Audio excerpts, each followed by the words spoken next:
Some stories entertain you, others stay with you.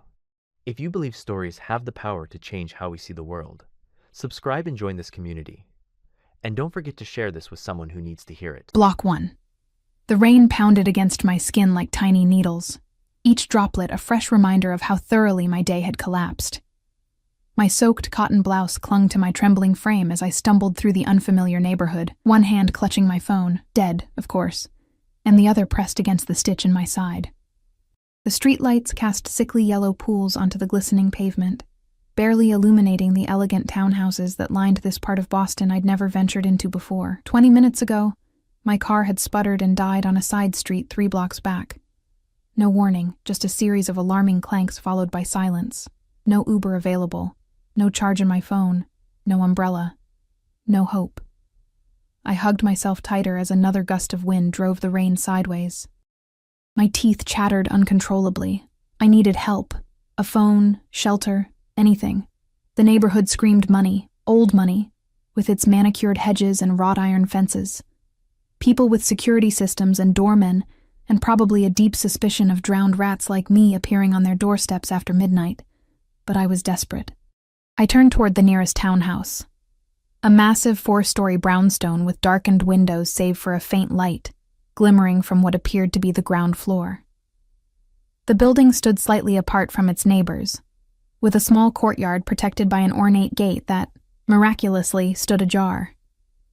Stone lions guarded the short path to heavy double doors of dark polished wood.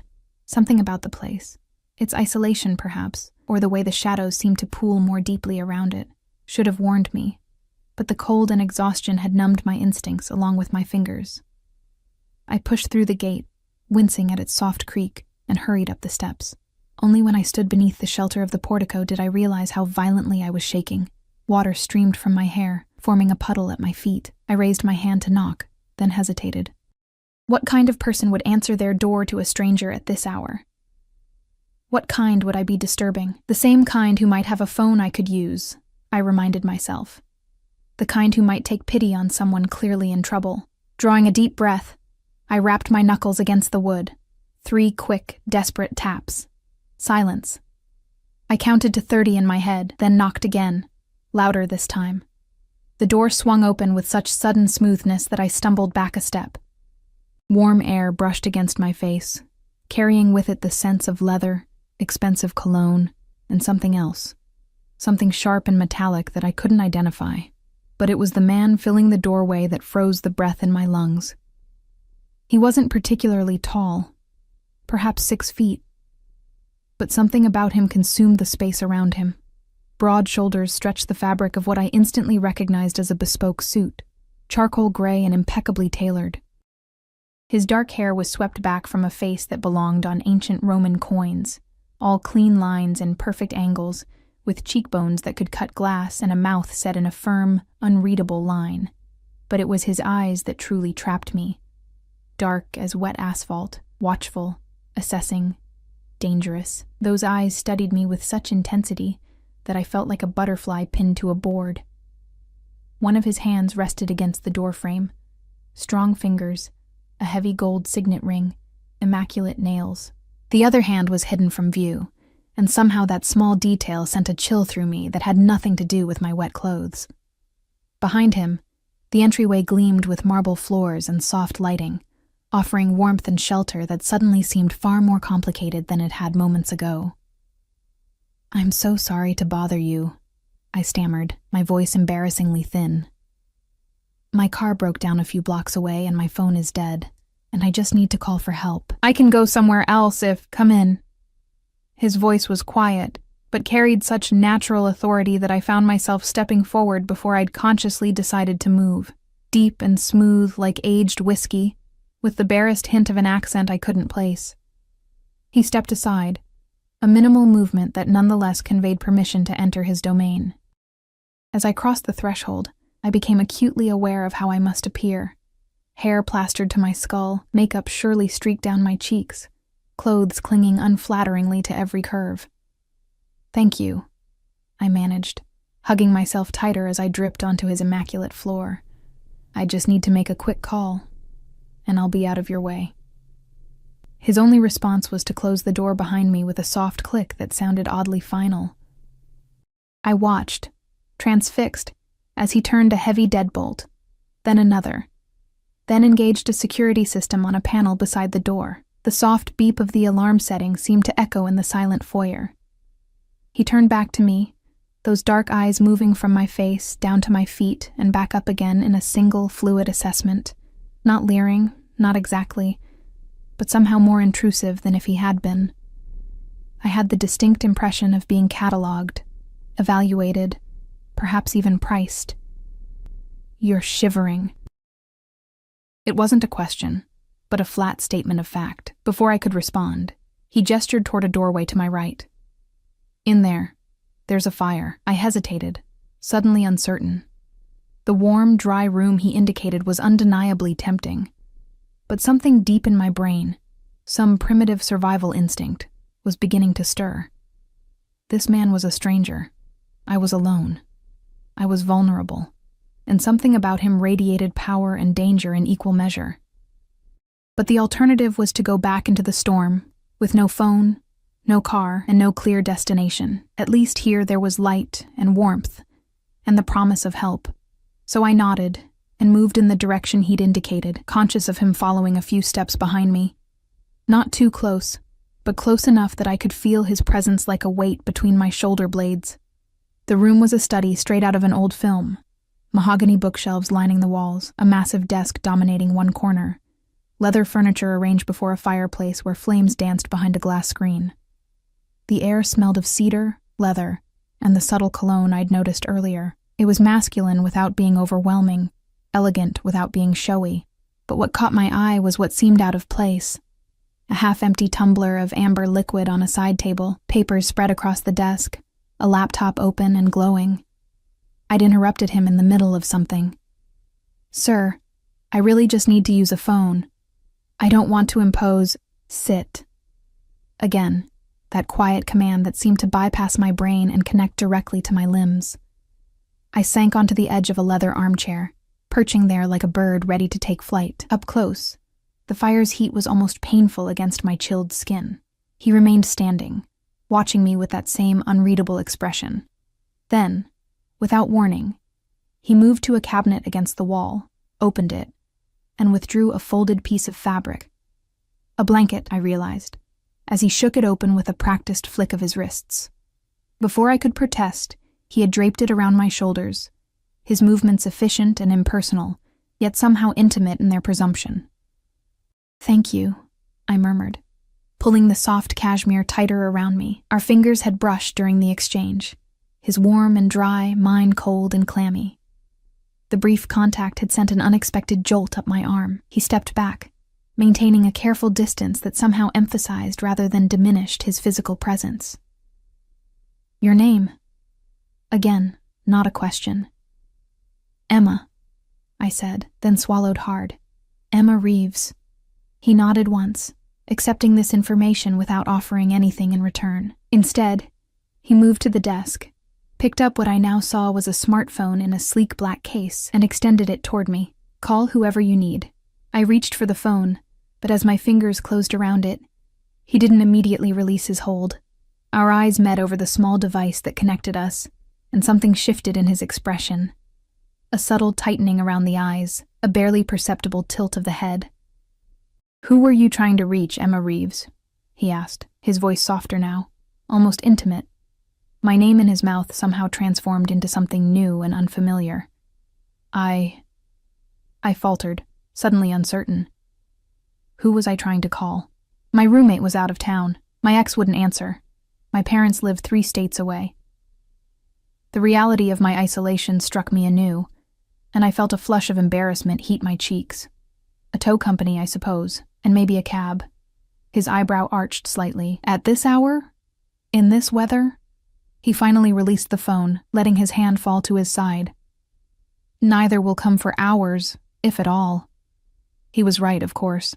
I stared down at the phone, its screen reflecting my distressed face back at me.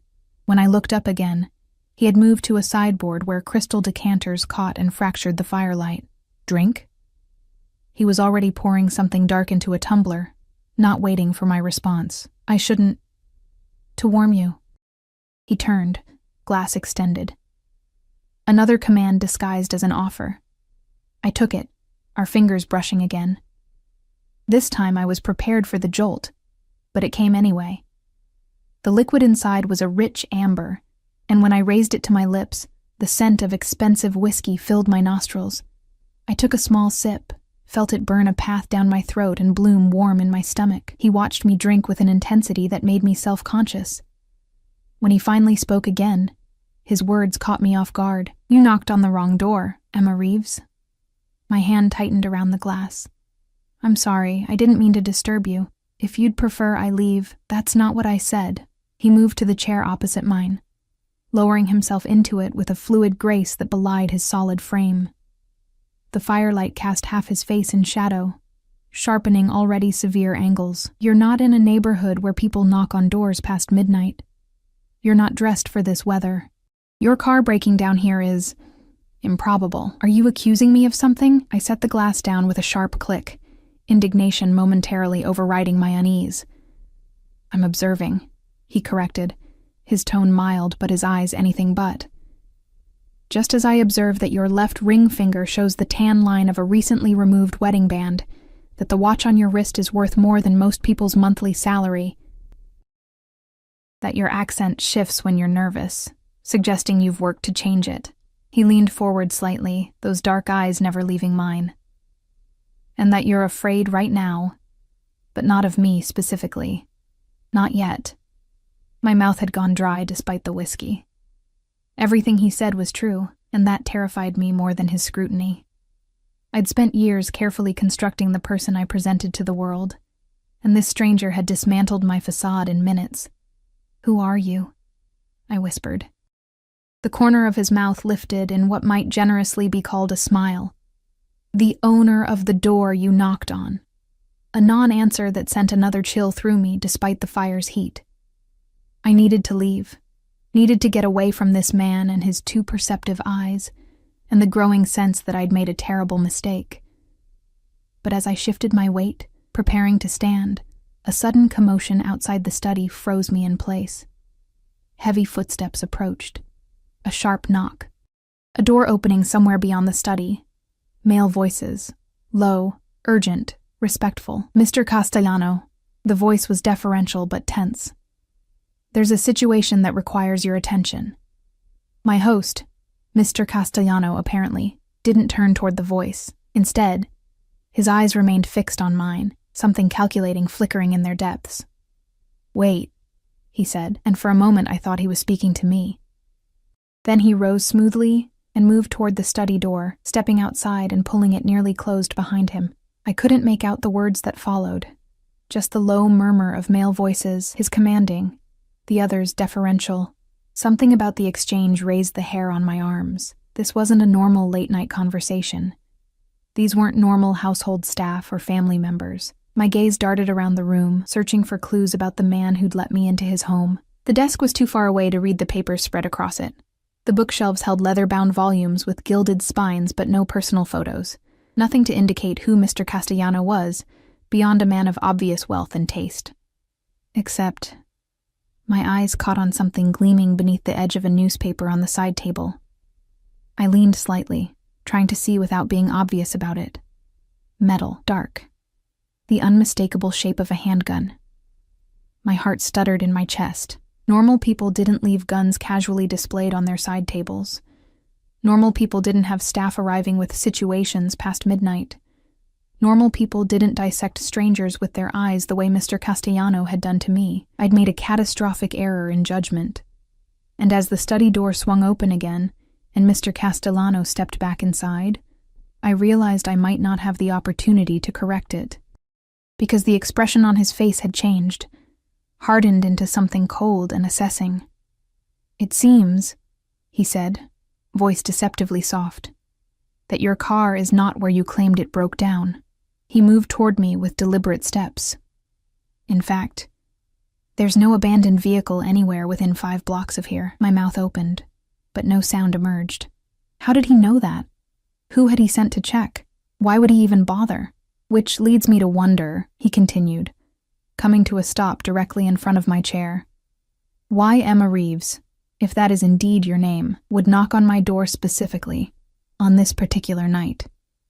I shook my head, confusion and fear tangling my thoughts. I don't understand. I told you the truth. My car... Let me be clear. He crouched down, bringing his face level with mine, close enough that I could see flecks of amber in his dark eyes. I don't believe in coincidences. I don't believe in bad luck, and I don't believe you picked my home at random. But I did, I protested, my voice barely a whisper. I had no idea who lived here. I just needed help. His expression didn't change, but something dangerous flashed in his eyes. Then you have made a very serious mistake. He straightened, towering over me once more. Because the help you find here may not be the kind you were seeking, the blanket suddenly felt like a trap, confining my movements. I struggled to my feet, letting it fall to the floor between us. I should go. No. The single word fell like a stone between us. I'm afraid that's no longer an option, Emma Reeves. Outside, thunder rumbled, closer now.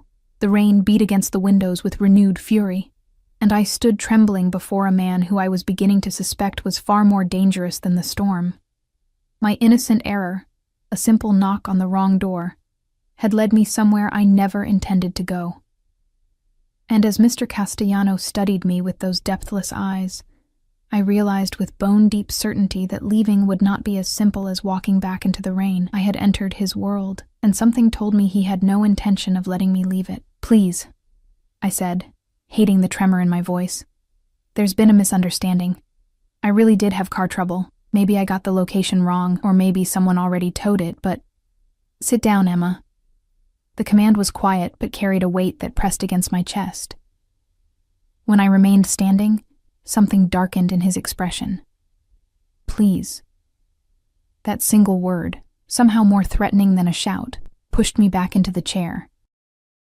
My hands gripped the leather armrest as he circled behind me, his footsteps nearly silent on the expensive carpet. I stared straight ahead, afraid to turn and track his movements, even more afraid not to.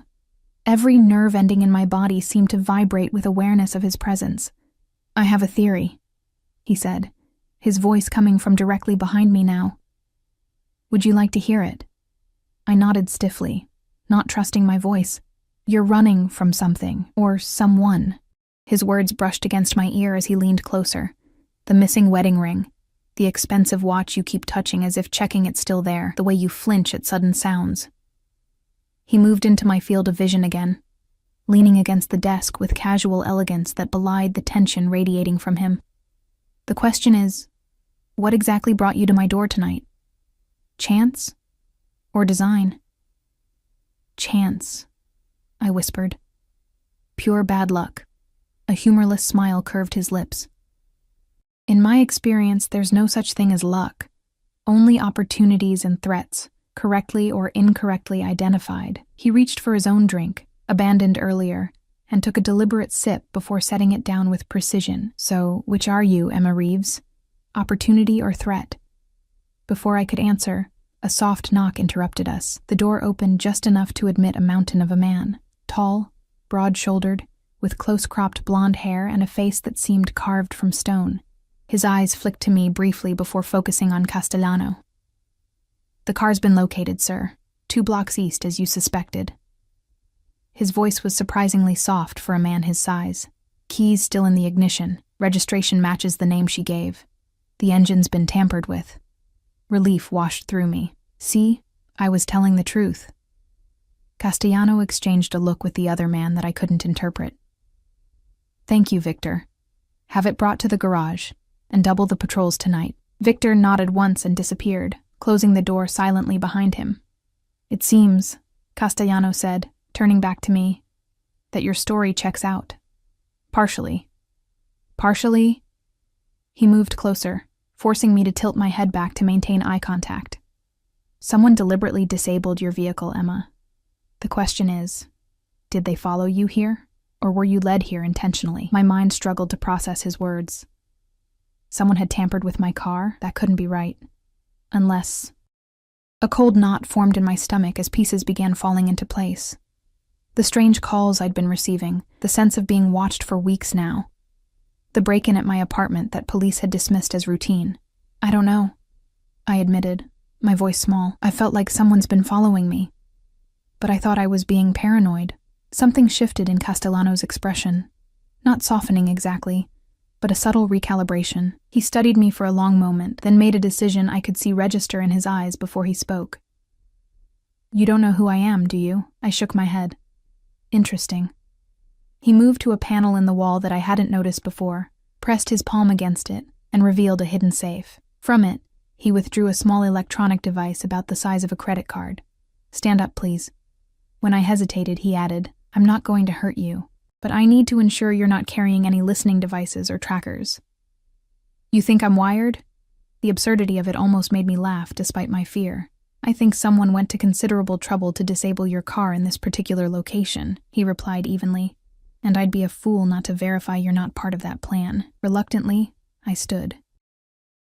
He approached with the device in hand, and my breath caught as he began moving it slowly around my body, never touching me, but close enough that I could feel the heat radiating from him. He circled me methodically, the device emitting occasional soft beeps that made my heart stutter.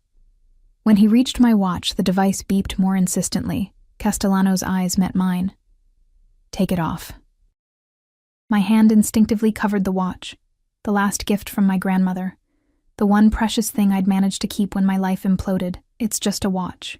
Then you won't mind removing it. His tone left no room for argument. With trembling fingers, I unclasped it and held it out. He took it, examined the face and band carefully, then turned it over. His thumb pressed against something on the back panel, and with surgical precision, he extracted a tiny black disc no larger than a pinhead. My blood turned to ice. That's not possible. I've had this watch for years. And when was the last time you let it out of your possession? He asked, dropping the disc into a crystal ashtray and crushing it beneath a heavy silver lighter. My mind raced back. The watch had stopped working 2 weeks ago. I'd taken it to a jeweler recommended by David's assistant, my soon-to-be ex-husband's assistant. Oh, God, I breathed, understanding dawning with sickening clarity. Castellano watched the realization cross my face. Your husband? Almost ex-husband, I corrected automatically. We're in the middle of a divorce. It's complicated. Divorces usually are. He placed my watch on the desk, now harmless. Especially when they involve men who would plant tracking devices on their wives. The room suddenly seemed too small, too warm. I need to leave. If he tracked me here. He already knows you're here. That's the point. Castellano's voice remained calm, but something dangerous flashed in his eyes. The question is why he wanted you to come to me specifically. I don't know what you're talking about. I don't even know who you are. My voice rose with panic. David is a financial advisor. He manages portfolios for wealthy clients. He doesn't know people like me, Castellano supplied, a hint of dark amusement coloring his tone. And what kind of person do you think I am, Emma? I swallowed hard. The gun on the side table, the security, the way his men spoke to him, the hidden safe, the casual way he'd found and destroyed a tracking device that I hadn't even known existed. Someone important, I said carefully. Someone powerful. Someone dangerous. He inclined his head slightly, acknowledging the assessment without confirming or denying it. And your husband? What kind of man is he? Controlling. Jealous. The words tumbled out before I could stop them. But he's never been violent, not physically at least. There are many forms of violence. Castellano studied me with those penetrating eyes. Tell me about the divorce. I hesitated. Why was I even considering sharing my personal problems with this stranger? And yet, something told me that withholding information would be more dangerous than revealing it. It's been dragging on for 8 months. David keeps finding ways to delay the proceedings, claiming I'm hiding assets or that various properties can't be properly valued yet. I ran a hand through my still damp hair. I just want out, but he can't stand losing control. And what does he stand to lose beyond that control? I laughed bitterly. About $30 million, half his net worth, according to the prenup he thought would never be enforced. Understanding dawned in Castellano's eyes. Ah, now we're getting somewhere. He moved to the window, pulling back the heavy curtain just enough to peer out into the storm. Your husband tracks you to my home on a night when I'm known to be alone. You arrive distressed, vulnerable, claiming to need help. An innocent damsel in distress. He turned back to me, his expression hardening. It's an elegant setup, I'll admit. Setup for what? I demanded, frustration finally overriding my fear. I still don't understand what's happening. Your husband is not merely a financial advisor, Emma. Castellano's voice was soft, but implacable. David Reeves launders money for several criminal organizations, including rivals of mine. He's also skimmed considerable amounts from his clients over the years, including $7 million from my personal account 6 months ago. The floor seemed to drop away beneath me. That can't be true. I've been building a case against him, quietly, methodically. He must have realized he was under scrutiny. Castellano's eyes never left mine. And now, suddenly, his wife appears at my door. What an interesting coincidence. My head spun with implications I couldn't fully grasp. You think he sent me here? As what? Bait? A distraction? Or as a weapon? Castellano said coldly. A beautiful woman, seemingly in danger. A man with a reputation to protect. It could be used to compromise me in numerous ways. I'm not part of any plot, I insisted, rising from the chair on unsteady legs. I didn't even know who you were until 5 minutes ago. He watched me with that unnervingly steady gaze. Perhaps. Or perhaps you're an exceptional actress. Before I could respond, another knock came at the door, sharper this time, more urgent. Castellano called out permission to enter, and Victor reappeared, his expression grim. Sir, there's movement at the perimeter. Multiple vehicles approaching from the east.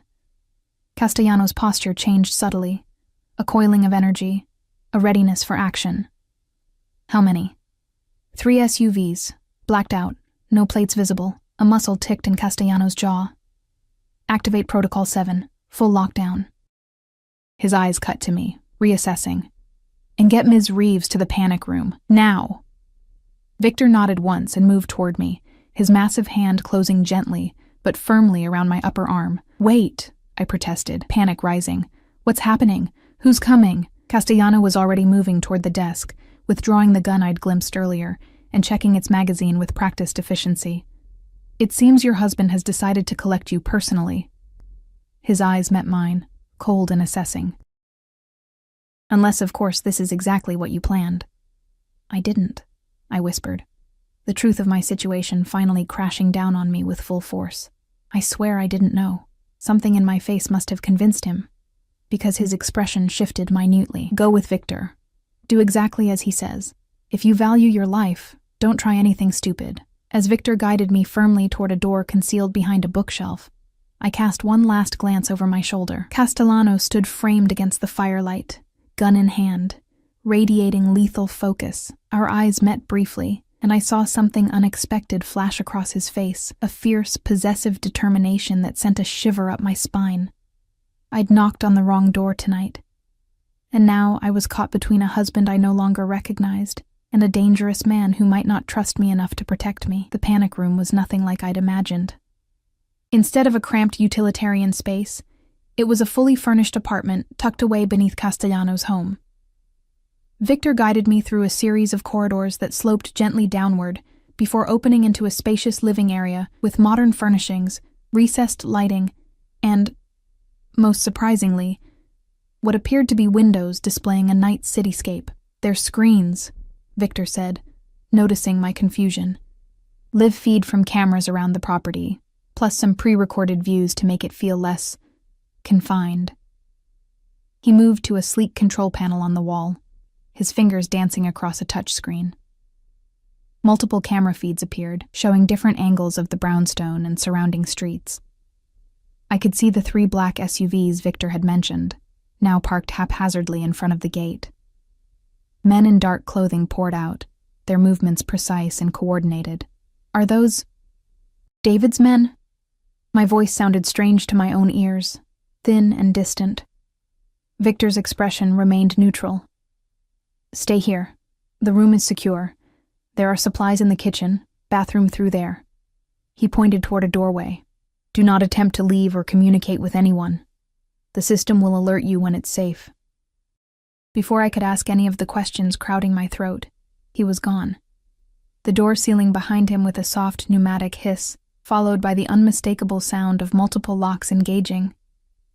Alone now, I sank onto a leather sofa, my legs finally giving out. My mind raced, trying to process everything that had happened in the last hour. David, my controlling but seemingly legitimate financier husband, was actually laundering money for criminals and had stolen from Castellano? It seemed impossible, yet it explained so much. The unexplained late nights, the secretive phone calls, the offshore accounts I'd discovered during divorce proceedings that his lawyers claimed were perfectly legal tax shelters. And now men with guns were surrounding the house because... what? Because I'd accidentally ended up at the home of someone David had stolen from? The coincidence seemed too great. Had the tracking device in my watch been steering me here all along? Had my car been sabotaged specifically to break down near Castellano's home? But why would David want me to encounter a man he'd stolen from? It made no sense. Unless... A chilling thought struck me. What if David wasn't trying to retrieve me at all? What if I was merely bait, a way to confirm Castellano was home and vulnerable? What if this was about eliminating a threat to David's criminal activities? And I had unwittingly played a part. I moved to the wall of screens, searching the camera feeds for any sign of Castellano. Most showed exterior views, men in tactical gear establishing positions around the property, a garden area now empty save for the falling rain, the street beyond the gate where more vehicles were arriving. One feed, labeled Study, showed the room I'd just left. Castellano stood at his desk, now flanked by 4 men including Victor. They were armed but calm, reviewing what appeared to be a floor plan spread across the desk. Castellano's posture revealed no tension, just focused readiness. He spoke, his lips moving soundlessly on the camera feed, and the others nodded. My finger hovered over the screen. Was there audio? Some way to hear what they were saying. Before I could explore further, movement on another screen caught my eye. A feed labeled East Entrance. A familiar figure stepped into view, flanked by 2 larger men in suits. David. My breath caught. Even through the grainy security footage, I could see he wore the same cold, calculated expression I'd come to fear during our worst arguments. A look that suggested he was several moves ahead and merely waiting for you to realize you'd already lost. He approached the side entrance with the confidence of someone who expected to be admitted. When he reached the door, he looked directly up at the camera, a thin smile playing at his lips. He raised his empty hands, showing he was unarmed, then made a gesture I couldn't interpret. The camera feed abruptly cut out, switching to static. "No," I whispered, frantically tapping the screen. "No, no, no." One by one, the exterior camera feeds began failing, each replaced by the same snowy static. Only the interior feeds remained active. The study, the main hall, the kitchen, all still showing Castellano's men in defensive positions. My heart hammered against my ribs. Whatever David was planning, it was happening now. And I was trapped underground, helpless to warn anyone, with no way of knowing if the man who'd sheltered me believed I was part of the trap closing around him. I paced the room, searching for any means of communication, any way to help. The control panel seemed locked to my touch, refusing to respond to my increasingly desperate taps. There were no phones visible, no computers, nothing I could use to send a warning. On the remaining screens, I watched as Castellano dispatched his men to various positions throughout the house. He remained in the study, now alone, seemingly calm as he poured himself a drink and sat behind his desk, the gun placed within easy reach. Was this a normal response to being surrounded? He looked almost expectant, as if he'd been waiting for this confrontation. A new feed suddenly activated on the wall of screens, the front entry hall. The heavy wooden doors I'd entered through earlier swung open, and David stepped inside, still flanked by his 2 guards. He was permitted entry by 2 of Castellano's men, who relieved David's guards of their weapons, but allowed them to remain at his side. David looked different than when I'd last seen him 3 weeks ago during a tense meeting with our divorce attorneys. His normally impeccable appearance had an edge of desperation now. His bespoke suit slightly rumpled, his usually perfect hair showing signs of hasty styling, his face leaner and harder, but his eyes, those pale blue eyes that had once captivated me, still held the same cold calculation I'd grown to fear. I watched, breath held, as David was escorted through the house toward the study. When the door opened, Castellano didn't rise from his seat or show any reaction at all. He merely watched as David entered, his face an unreadable mask. "Castellano," David said, his voice tinny through whatever microphone was capturing the sound. "Thank you for seeing me on such short notice. Your theatrical entrance left me little choice," Castellano replied, his voice deceptively calm.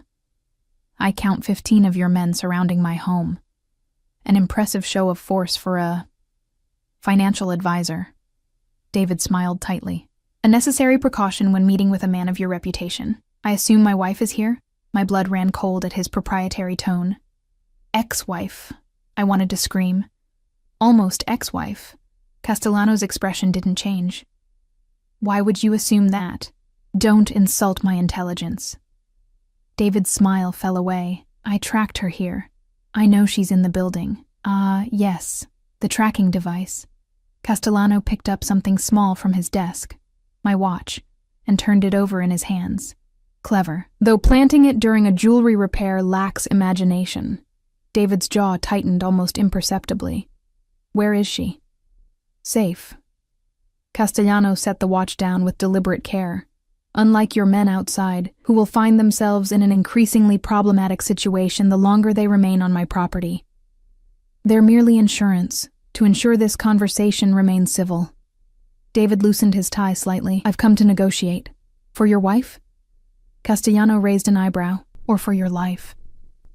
Something dangerous flashed across David's face, a glimpse of the rage I knew he kept carefully controlled. "For resolution of our misunderstanding." "You stealing $7 million from me was not a misunderstanding, Reeves. It was a death wish." Castellano's voice remained conversational, as if discussing a minor business matter. "The only reason you're still breathing is because I've been curious about your endgame." David forced another smile. "I prefer to think of it as borrowing with intent to repay, with interest. And yet you haven't. Instead, you've spent months hiding behind lawyers and offshore accounts." Castellano leaned forward slightly. "And now you track your estranged wife to my door on a night when my security protocols are at their highest. One might think you're adding suicidal to your list of character flaws." My hands pressed against the screen, as if I could somehow reach through it and understand what was happening. This confrontation felt scripted somehow, as if both men were following predetermined roles while the real action was happening elsewhere. "I didn't know she would come here tonight," David said, a hint of genuine frustration breaking through his composure. "That was unexpected. And yet you followed her immediately, with enough men to start a small war." Castellano's tone made it clear he didn't believe David for a second. "Try again." David hesitated, then seemed to reach a decision. "Fine. Cards on the table. I know you've been building a case against me. I know you've accessed my records, tracked my transactions, even flipped some of my associates." He straightened his shoulders. "I came to offer you a deal. I'm listening." Castellano's face betrayed nothing. "Triple your money back. 21 million, plus information on the Vitaliev organization that would be extremely valuable to your operations." Castellano's expression remained unchanged, but I saw his finger tap once against the desk, a tell I'd noticed earlier when he was assessing my story. He was intrigued but suspicious. "And in exchange, you destroy the evidence you've gathered against me. You call off your investigation, and..." David paused. "You give me back my wife." Fury surged through me at his presumption, at being treated like property to be traded. On screen, Castellano's eyes narrowed fractionally. "You speak of her as if she's a possession," he observed, "not a particularly enlightened view in these modern times." "Emma is my wife," David said, his voice hardening. "Whatever she's told you about our marriage or our divorce is a manipulation. She's unstable, Castellano. Has been since her father's death. Invents conspiracies, makes accusations. Her therapists are quite concerned. I gasped aloud, rage and disbelief choking me. The audacity of his lies, the same gaslighting techniques he'd used throughout our marriage, now deployed to a dangerous stranger. Castellano's expression remained neutral, but his eyes had darkened. Interesting theory. It doesn't explain the tracking device, however. A precaution. For her own protection. David waved a hand dismissively. She's attempted self-harm before, another lie. So blatant it made me dizzy with anger. I'd never been suicidal, never harmed myself. But David had always been skilled at crafting narratives that cast himself as the reasonable protector and me as the unstable burden. I see. Castellano's voice had cooled several degrees. And the men surrounding my house, also for her protection, insurance that our negotiation proceeds fairly. David leaned forward. Do we have a deal? Castellano was silent for a long moment. Then he pressed a button on his desk phone. Victor, please join us. The door opened moments later, and Victor entered. His massive presence seemed to shrink the room. Without a word, Castellano made a small gesture toward David. Victor stepped forward, extracted a phone from David's jacket pocket despite his protests, and placed it on the desk. Castellano picked it up, studied it briefly, then pressed his thumb against the screen. It unlocked immediately. Your biometric security needs work, he commented mildly, scrolling through the phone. When he found what he was looking for, he turned the screen toward David. Would you care to explain this? From my angle on the security feed, I couldn't see what was displayed. But David's face drained of color. That's not... You don't understand the context. His composure cracked for the first time. It's not what it appears to be. It appears to be, Castellano said coldly, orders for my execution, timed to coincide with your supposed negotiation tonight. He set the phone down with precision. And Emma? What was to become of her once I was eliminated? David's eyes darted to the door, calculating escape routes. Collateral damage. Unfortunate, but necessary. The casual cruelty of his words stole my breath. Not just a pawn in his game, but a sacrifice he'd already written off. Tears burned my eyes, not of sadness, but of incandescent rage. On screen, Castellano's expression finally shifted, a cold, terrible fury transforming his features. He rose slowly from his chair, and even through the security feed, I could feel the lethal intent radiating from him. Mr. Reeves, he said, his voice dangerously soft, I believe our negotiation has concluded. The screens went black, all of them, simultaneously, plunging the panic room into darkness before emergency lighting activated with a soft hum, bathing everything in a dim blue glow. No! I slammed my palm against the control panel. Come back! What was happening upstairs? What had Castellano meant by their negotiation being concluded? The cold fury in his eyes had promised violence directed at the man who, despite everything, was still legally my husband. I should feel something about that, fear, perhaps, or moral outrage. Instead, a terrible, clarifying calm settled over me. David had tracked me here, had planned to use me as bait, had deemed me collateral damage. After years of his subtle manipulations and gaslighting, this final betrayal was almost a relief. The mask fully dropped, the monster fully revealed. The sound of the locks disengaging startled me from my thoughts. The door slid open to reveal Victor, his massive frame filling the entrance. Is it over? I asked, my voice steadier than I expected. Mr. Castellano wants to see you.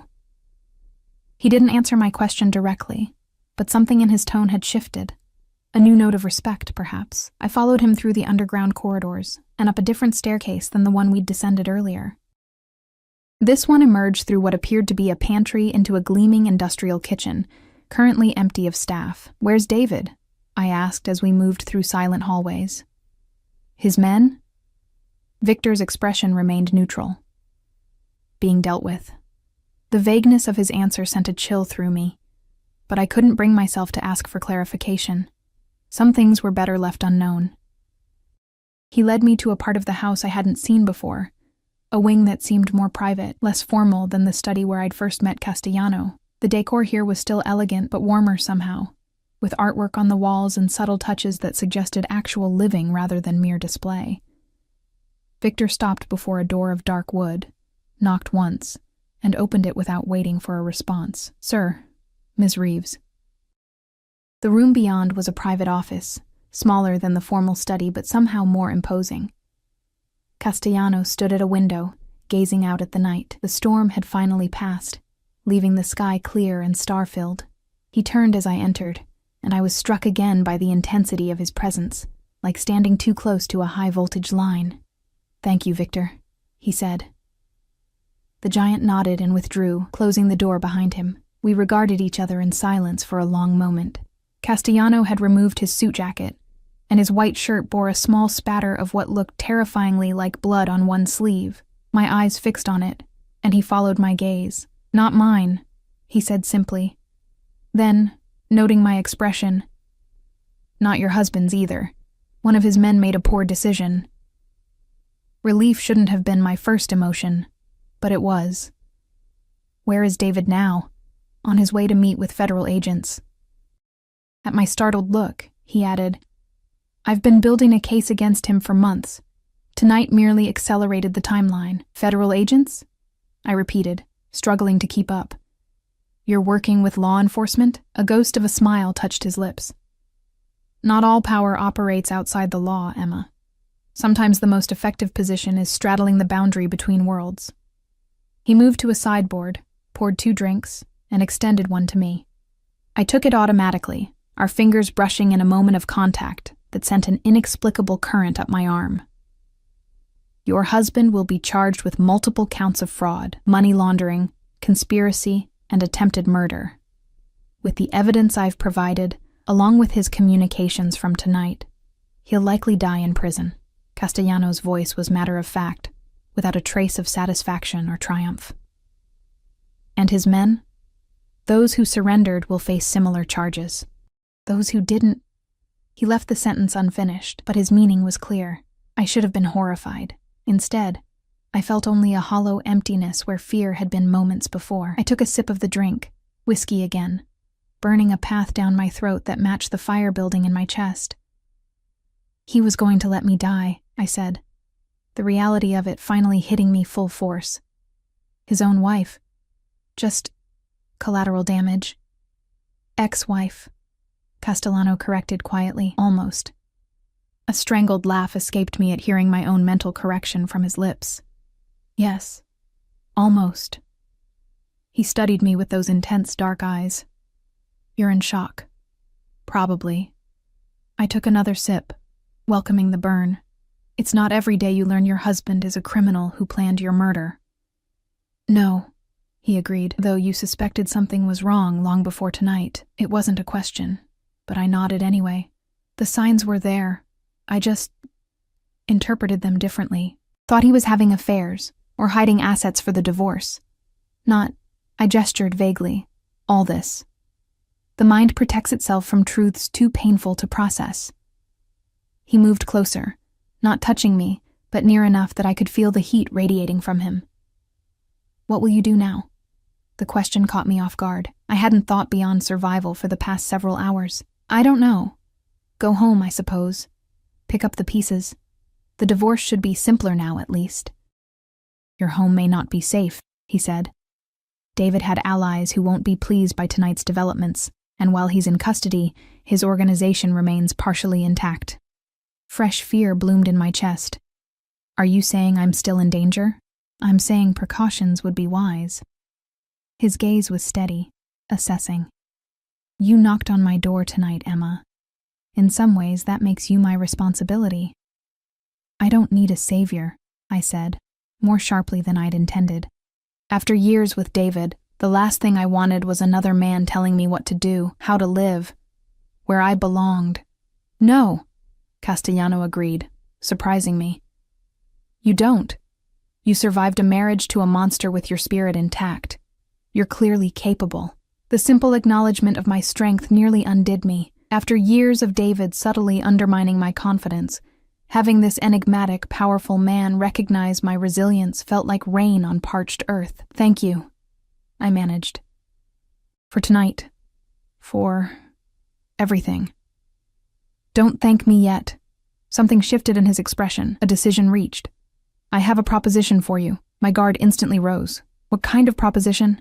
A practical one. He moved to his desk, withdrew a business card, and handed it to me. It bore only a name, Elena Varga, and a phone number. My sister. She manages several of my legitimate business interests, including a foundation that provides safe housing and support for women leaving dangerous situations. I turned the card over in my fingers. I'm not a charity case. No, he agreed. You're an educated woman with valuable skills who happens to need a secure place to stay, and possibly employment that doesn't involve returning to a workplace your husband may have compromised. His eyes held mine. Elena is expanding the foundation's legal team. Your background in corporate law would be an asset. I stared at him, suspicion warring with desperate hope. Why would you do this for a stranger? Because you're not entirely a stranger anymore. His voice softened almost imperceptibly. And because I've seen too many lives destroyed by men like David Reeves. There was history there, personal history that shadowed his eyes for just a moment before he blinked it away. I don't know, I said honestly. This is overwhelming. Of course. He stepped back, giving me space both physically and metaphorically. The offer stands regardless of your decision. Take tonight to rest. Tomorrow will bring enough challenges of its own. I nodded, suddenly aware of how bone-deep exhausted I was. The adrenaline that had kept me functioning was fading, leaving leaden limbs and a mind growing increasingly foggy. Castellano must have noticed, because he moved toward the door. I've had a guest room prepared. Victor will show you. There are clothes that should fit well enough for sleeping, and toiletries in the attached bathroom. Thank you. I hesitated. But I should probably go. My apartment is being watched by David's associates as we speak. His tone brooked no argument. Stay tonight. In the morning, when security has vetted the situation, Victor will escort you wherever you wish to go. The thought of returning to my empty apartment, potentially stalked by David's criminal associates, made my skin crawl. But staying here, in this enigmatic man's home, carried its own set of unknowns. You've had quite enough of men making decisions for you, Castellano said, reading my hesitation accurately. So I'll be clear. This isn't an order or even strong advice. It's an offer of safe harbor for tonight, nothing more. Put that way, as a choice rather than a command, the decision became easier. Then I accept. Thank you. He nodded once and opened the door. Victor materialized immediately, as if he'd been waiting just outside. With a final glance at Castellano, his face once again an unreadable mask. I followed the giant through more corridors until we reached a guest suite that would have put most luxury hotels to shame. There's a security panel by the bed, Victor said, his voice surprisingly gentle. Press the red button if you need anything during the night. He hesitated, then added, You're safe here, Ms. Reeves. After he left, I stood in the center of the elegant room, trying to process everything that had happened since I knocked on a stranger's door just hours ago. My entire reality had shifted on its axis. My husband was a criminal now in federal custody. I had been tracked, used as bait, written off as collateral damage, and I had found unexpected sanctuary with a man who straddled worlds of power I barely understood. I moved to the bathroom, where I found new toiletries arranged neatly on marble countertops and plush towels warming on a heated rack. The shower beckoned, promising to wash away the lingering chill and terror of the night. As hot water sluiced over me, washing away the last physical traces of my ordeal, I leaned against the tile wall and finally allowed myself to cry. Not from fear or grief, but from overwhelming relief. For the first time in years, the weight of David's presence had lifted from my life. Despite the dangers still lurking, despite the uncertainty of my future, I felt strangely, powerfully free. Later, wrapped in a borrowed silk robe, I stood at the window of the guest room, gazing out at city lights twinkling beneath a clearing sky. Dawn was still hours away, but I could sense its promise on the horizon. A new day, a new beginning. The business card Castellano had given me sat on the nightstand. I picked it up, running my fingers over the embossed letters. A job with his foundation's legal team. Safe housing. A fresh start. It seemed too perfect, too convenient. What did he really want? Men like Castellano, powerful, dangerous, complex, rarely offered something for nothing. Yet when he looked at me, I didn't see calculation or desire in his eyes. I saw recognition, as if he somehow knew me, understood me in ways even David never had. I slipped into the luxurious bed, the business card still clutched in my hand. Tomorrow, I would face the wreckage of my old life and the uncertain promise of something new. Tomorrow, I would make decisions with clear eyes and a clear head, but tonight, in the strange sanctuary of a dangerous man's home, I allowed myself to simply rest, deeply, dreamlessly, for the first time in longer than I could remember. Morning arrived with gentle insistence, sunlight filtering through gauzy curtains, the distant sounds of a household coming to life. For a moment, caught in the hazy space between sleep and wakefulness, I couldn't remember where I was. Then it all came flooding back. The storm, the wrong door, Castellano, David's betrayal. I sat up, disoriented but clear-headed. The guest room looked different in daylight, less intimidating, more welcoming with its cream walls and soft blue accents. On a chair near the door, I spotted neatly folded clothing that hadn't been there the night before. Dark jeans, a simple gray sweater, undergarments still with store tags attached, all approximately my size. A soft knock at the door preceded a woman's voice, warm, with the faintest trace of an accent. "Ms. Reeves? I've brought breakfast if you're awake." "Yes, come in," I called, tightening the sash of my borrowed robe. The door opened to reveal a woman in her mid-50s with salt and pepper hair pulled into a neat bun. She carried a tray laden with coffee, fruit, and what smelled gloriously like freshly baked pastries. "Good morning," she said with a gentle smile. "I'm Rosa. Mr. Castellano asked me to make sure you had everything you needed." She set the tray on a small table near the window. "The clothing should fit, but if anything is unsuitable, please let me know." "Thank you," I said, somewhat overwhelmed by the thoughtfulness. "This is very kind." Rosa's smile deepened, crinkling the corners of her eyes. "Mr. Castellano said to tell you he's had to step out on business, but would like to speak with you when he returns, if that's convenient." She moved toward the door. "Take your time. No one will disturb you." After she left, I approached the breakfast tray with growing awareness of my hunger.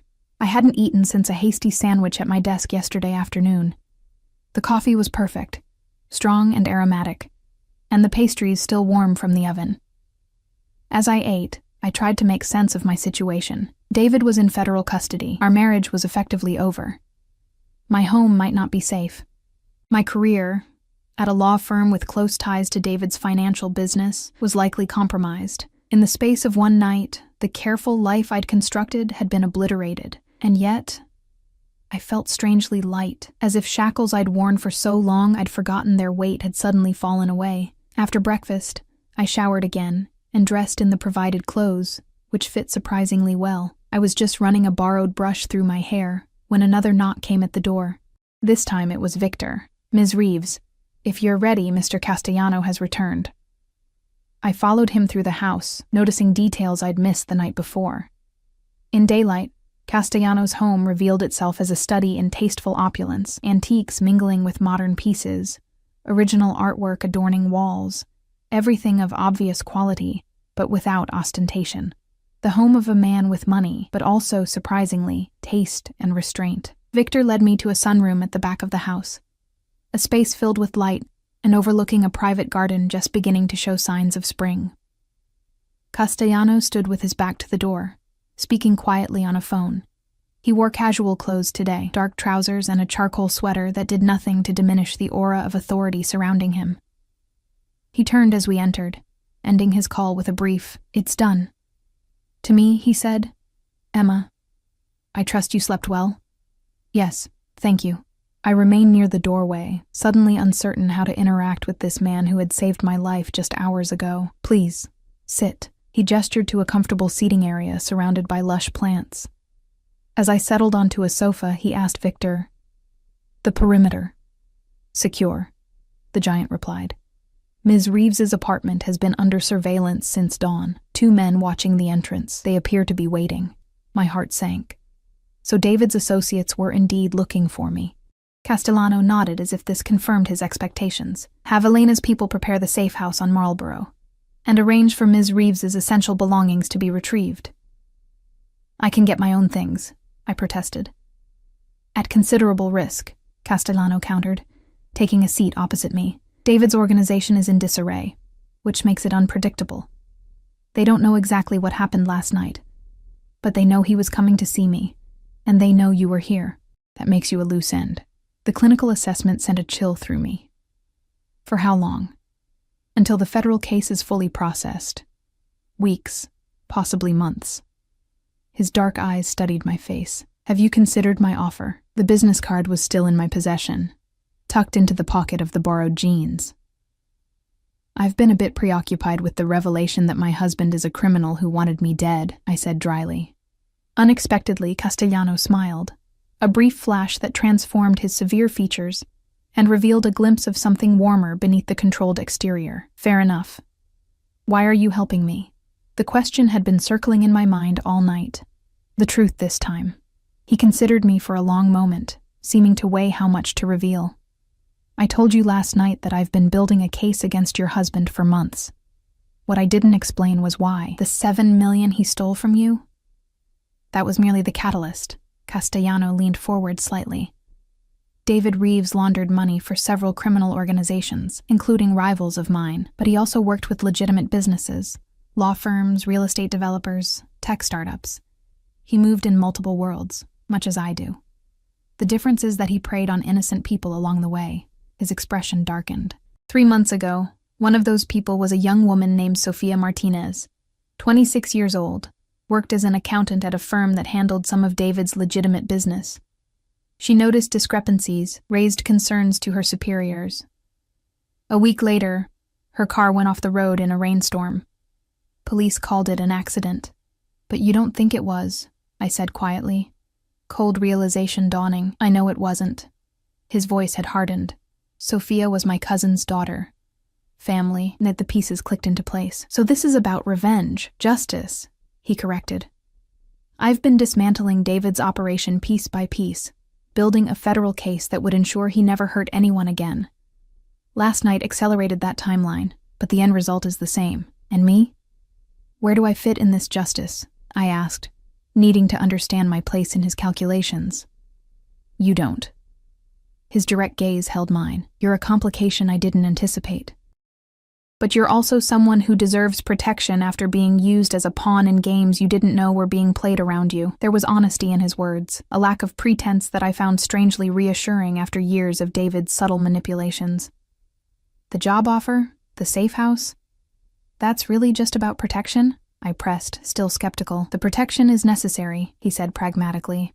The job offer is genuine because my sister needs someone with your expertise, and because meaningful work is the best remedy for trauma. A shadow passed over his face. I've seen what happens when survivors are treated as fragile victims, rather than capable people who endured something terrible. Again, I sensed personal history behind his words, experiences that had shaped his understanding of trauma and recovery. I don't know you, I said slowly. You're a stranger who lives in a fortified house, carries a gun, and has men who follow his orders without question. By most definitions, you're dangerous. Yes. He didn't deny it, or try to soften the truth. But David was supposed to be safe, respectable, a successful financier with the right connections and the right pedigree. I laughed without humor. And he was a monster hiding in plain sight. Appearances can be deceiving in both directions, Castellano agreed. I won't pretend to be something I'm not. I operate in gray areas. I've done things I'm not proud of, but I have lines I don't cross, and protecting the innocent is one of them. His honesty was refreshing after years of David's smooth lies.